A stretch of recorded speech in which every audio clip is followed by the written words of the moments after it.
Hi, my name is Aruj Khan, and I'm going to be recording the video for our Group 13E project. So we had Shepherds chapter 7 that we had to read about rituals and ceremonies. Shepherds Rituals and Ceremonies chapter discusses the pillars of Islam such as prayer, fasting, pilgrimage, also life cycle rituals, the birthday of Muhammad, and etc. There are five pillars in Islam, namely Shahada, which is witness, Salah, which is salat or prayer, Zakah, which is charity, Swam, which is fast of Ramadan, and Hajj, which is pilgrimage to Mecca. Shahada is a basic statement of faith/loyalty and a ritual of entry for converts. The second pillar is Salah, which includes prayers 5 times a day. Salah is the direct obeisance by the individual to the creator of the universe and a regular reminder of God. Zakat, the third pillar, is the way to purify the remainder of one's wealth, to share with the needy, and also to strengthen communal bonds via a sense of mutual responsibility.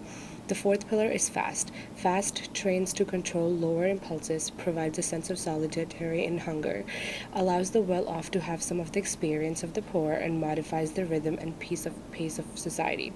The fifth pillar of Islam is Hajj. It is the journey to sacred place, the most sacred in the world, Mecca. It is the reminder of the actions of the prophets Ibrahim and Muhammad, and also a reminder of the gathering of humanity on the Day of Judgment and a way to forgiveness of sins. There are two main Islamic holidays called Eids. Eid al-Fitr is the feast of the breaking of Ramadan fast. Eid al-Adha is the feast of sacrifice at the time when animals are sacrificed during the Hajj. Muslims eat halal food. Certain animals and products from them are forbidden. Other animals must be slaughtered in a particular way. The actual rules are quite detailed and require appropriate expertise. Shadda BR said that there are two things which I remember Allah's Messenger, may peace be upon him, having said, "Verily, Allah has enjoined goodness to everything. So when you kill in a good way, and when you slaughter in a good way. So everyone should do sharpen his knife and let the slaughtered animal die comfortably."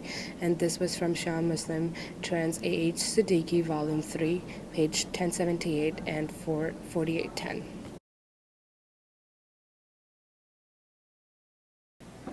Our group was also responsible for reading Throne of the Crescent Moon by Ahmed. In the story, Dr. Abdullah Makhloud, the last real ghoul hunter in the city of Tamsawat, just wants to enjoy a cup of tea. He has grown up hunting monsters and now he wants to retire.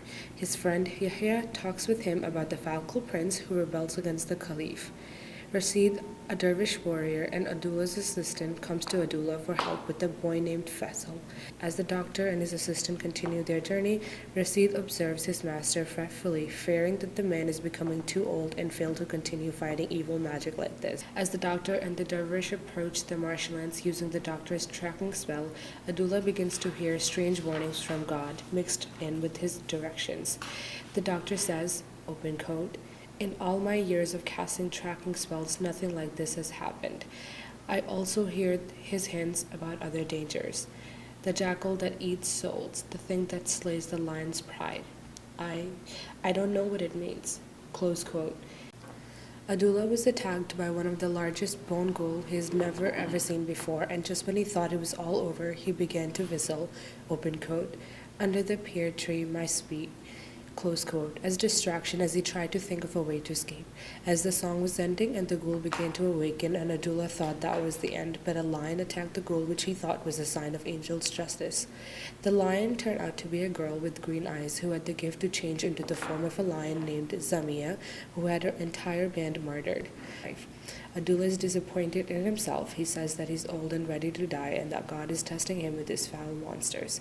He says that God has given him too much to carry. Daud said that he will not carry it alone. Daud says that the part of him wants to let his wife go, and Abdullah is a little jealous because he loves Litaz. Abdullah is trying to figure out the meaning of the words started by the creator, Hadu Nawaz. He sees Mahim and tells him to keep him company because distractions will help him to solve his mystery. Mahim mentions that the Falcon Prince's men had their hearts torn from their chest. He believes that the Falcon Prince faced the same foe as them. Mahim was complaining to Abdullah and he talked about, open quote, hidden script and dead children. Close quote. These words resonated with Abdullah and he asked himself why he didn't think of this before. He believes that a beneficent God has given him a clue. Reading through the book, you can see that the characters believe that everything happens as God's will.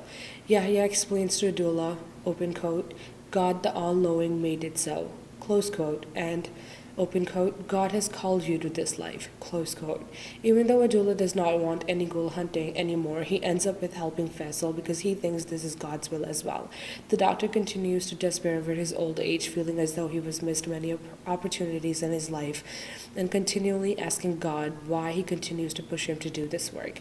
When Rashid reminds him that the doctor that they're saving lives, the doctor thinks to himself, open quote, I wish the knowledge of that still kept my feet from aching the way it did when I was your age, close quote.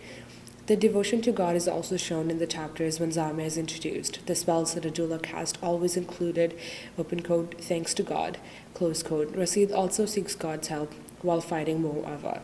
Leaders also pray for God's help while healing the wounded Zamia. In the scenes where Rashid is in the lake of flames, really shows his devotions towards God. He knew killing people was something that made God sad, but realizes this was the past mistake. He understands that everyone, including himself, is not perfect, and that the only person living in the palace of perfection is God. Reflecting the romance he had with Faisal's Aunt Mary, Adullah thinks that, open quote, he had foolishly decided that fighting fang things and stopping the spells of wicked men was more important than happiness, close quote. However, the fact that Adullah continues to do this work, saving lives and destroying evil, proves his deference to the will of God, something Rashid admires about him. Rashid and the doctor provide contrast to each other, showing that there are many ways to show one's faith in God and devotion to Him. Adullah seems to be ruled by logic, occasionally calling on his father, while Rashid is a, open quote, holy man who spits pious sayings, close quote. These two demonstrate the time-old idea of seeing and believing, especially as related to faith and religion. This story also shows that no matter how bad things look, everything will work out given God's will. In chapter 9, Adullah felt defeated and felt that God has given him too much of a burden to carry. He couldn't think of what was meant by Hadu Nawaz, but after taking a step back and limiting his concentration, he found it a clue and things worked out in his favor. In chapter 10, Rashid was sent on menial tasks, however, he ran into complications. He was unable to get the one thing he needed. He was angry, and to add on to that anger, bandits stormed the store. He attacked them and was affected by the magic, and in the end, the bandits gave him what he wanted and everything worked out. This story really shows that God will never give you more than you can handle, and that what He does give you will only make you stronger.